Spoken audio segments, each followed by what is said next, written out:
Barishal Sherebangla medical college হাসপাতালের medicine বিভাগের 4টি ইউনিটেই চিকিৎসাধীন রোগীরা চরম মানবিক বিপর্যয়ের কবলে।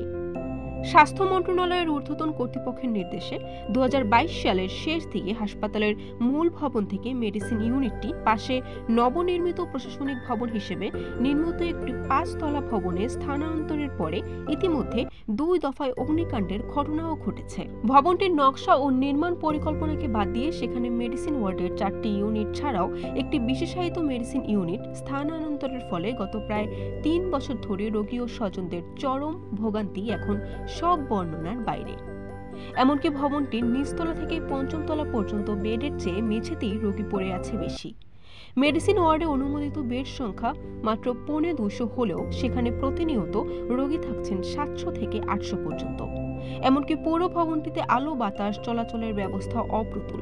ফলে বিদ্যুৎ সরবরাহ বন্ধ হলে ওই 5 তলা ভবনের মেডিসিন ওয়ার্ড সমূহে অনেকটাই ভুতুড়ে পরিবেশের সৃষ্টি হয়। বিষয়টি নিয়ে হাসপাতালের পরিচালক ব্রিগেডিয়ার জেনারেল ডক্টর মশিউল মুনিরের সাথে আলাপ করা হলে তিনি জানান, কেন কিভাবে মেডিসিন ওয়ার্ডটি প্রশাসনিক ভবনে স্থানান্তর করা হয়েছে তা এখন বলে লাভ নেই। তবে আমরা আপ্রাণ চেষ্টা করছি মেডিসিন ওয়ার্ডটিকে পরিপূর্ণ ওয়ার্ডে রূপান্তর করে চিকিৎসাধীন রোগীদের সেবার মান বৃদ্ধি করতে। বরিশাল.নিউজ।